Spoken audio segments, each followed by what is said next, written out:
চাহে তো রব্বুল আলামিন আমাকে যদি তৌফিক দেয়, আপনাদেরকে যদি তৌফিক দেয়, আমি যদি বলতে পারি, আপনাদের যদি শুনতে পারেন, আল্লাহ রাব্বুল আলামিন 4টা বিষয় এখানে তুলে ধরছেন। আপনারা কি শুনতে রাজি আছেন না নাই? আমার মুসলমান ভাইরা, রাব্বুল আলামিন এই দুনিয়াতে মানুষ সৃষ্টি করেছেন আল্লাহ তাআলা রাব্বুল আলামিন। তাকে যদি আমরা প্রশ্ন করি, আল্লাহ রাব্বুল আলামিনকে যদি বলি, ও গো মালিক, এই দুনিয়াতে কেন তুমি আমাদেরকে পাঠাইছো? আল্লাহ রাব্বুল আলামিন আমাদেরকে মহাগ্রন্থ আল কোরআনের মাধ্যমে উত্তর দেয়, ওয়ামা খালাকাতুল জিন্না ওয়াল ইনসা ইল্লা লিয়াবুদুন। আর একটু জোরে বলা যাবে আল্লাহু আকবার। আমার মুসলমান ভাইরা, আল্লাহ রাব্বুল আলামিন ডেকে বলেন, ও আমার বান্দারা, পৃথিবীর মানুষ, আমি দুনিয়াতে মানুষ এবং জিন জাতি সৃষ্টি করেছি কেবলমাত্র, একমাত্র, শুধুমাত্র আমি আল্লাহর ইবাদত করার জন্যে। আমরা সে আল্লাহর ইবাদত করতে রাজি আছি না নাই? আমার ভাইরা, রাব্বুল আলামিন আবারও বলেন, পৃথিবীর মানুষ শুনে রাখো, পৃথিবীতে যত লোক আছে সমস্ত লোক বিপদগ্রস্ত। আল্লাহ আসরের কসম খেয়ে বলে, ওয়াল আসরি ইন্নাল ইনসানা লাফি খুসর। সময়ের কসম, আসরের কসম, পৃথিবীর সমস্ত লোক হলো ক্ষতিগ্রস্ত। ও মুসলমানের সন্তান, পৃথিবীর লোকের ভিতরে আমরাও শামিল আছি না নাই? আমরা কি মানুষদের কাতারে শামিল আছি? সকলে বলেন, বাড়িতে কি বাড়ি থেকে রাগ করে আসছেন আপনারা? আমার সাথে রাগ করেছেন? আমি কিন্তু আপনাদের এলাকার সন্তান, শুধুমাত্র কেবলমাত্র দোয়া নেওয়ার জন্য এখানে বসেছি।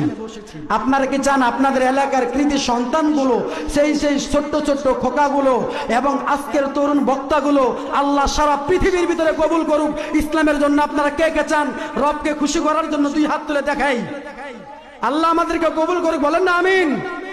আল্লাহকে রাজি খুশি করার জন্য সকলে একবার বলেন তো লিল্লাহে তাকবীর। ও মুসলমান, ইমানের শক্তিতে বলতে হবে লিল্লাহে তাকবীর।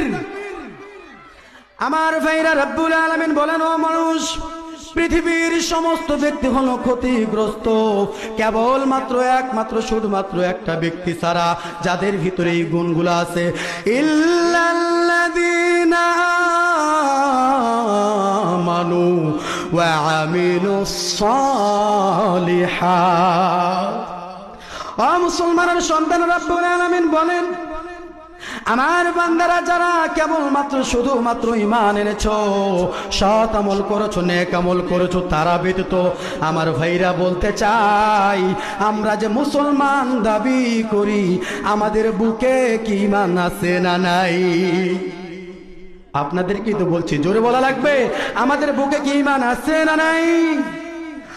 মুসলমান, আমাদেরকে রাব্বুল আলামিন বলেন, যাদের দিলের ভিতরে ঈমান আছে ওই মাত্র ওই ব্যক্তিগুলা ব্যতীত, যাদের বুকের ভিতরে ঈমান আছে, যারা নেক আমল করে, সৎ আমল করে, ওয়াতাওয়াসাউ বিল হক্কি ওয়াতাওয়াসাউ বিস সবর।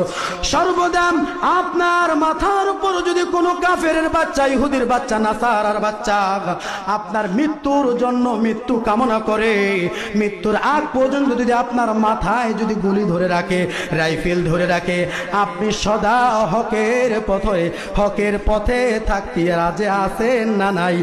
আল্লাহ বলেন, সর্বদা যেই ব্যক্তি হকের উপরে অটল থাকবে এবং যারা প্রত্যেকটা কাজে সবর ধরবে, তারা ব্যতীত পৃথিবীর সমস্ত ব্যক্তি ক্ষতিগ্রস্ত। আর আমার ভাইরা, আমি বলতে চাই, আল্লাহর নবী বলেন, এই দুনিয়াটা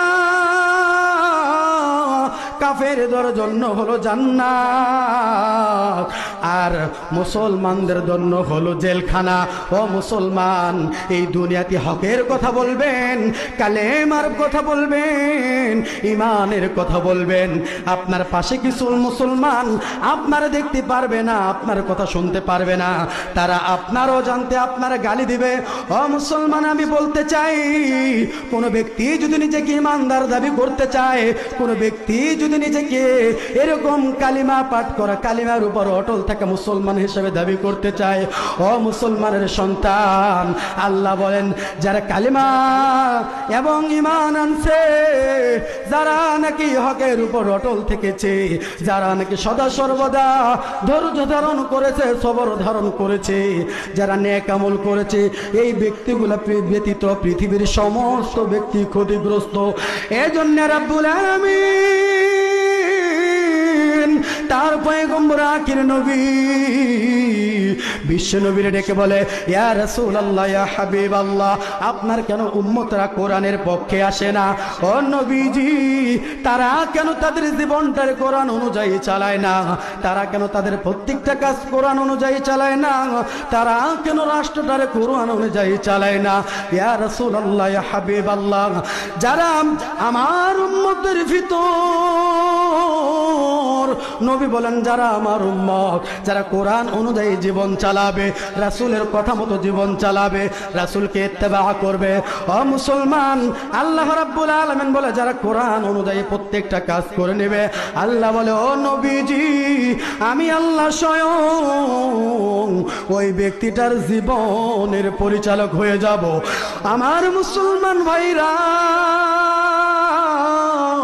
আল্লাহ বলে যারা নাকি কোরআন অনুযায়ী জীবন চালাবে, রাসূলের কথা অনুযায়ী জীবন চালাবে, আমার আল্লাহ ডেকে ডেকে বলে, ইয়া রাসূলুল্লাহ, আমি আল্লাহ রাব্বুল আলামিন স্বয়ং তাদের জীবনের পরিচালক হয়ে যাই।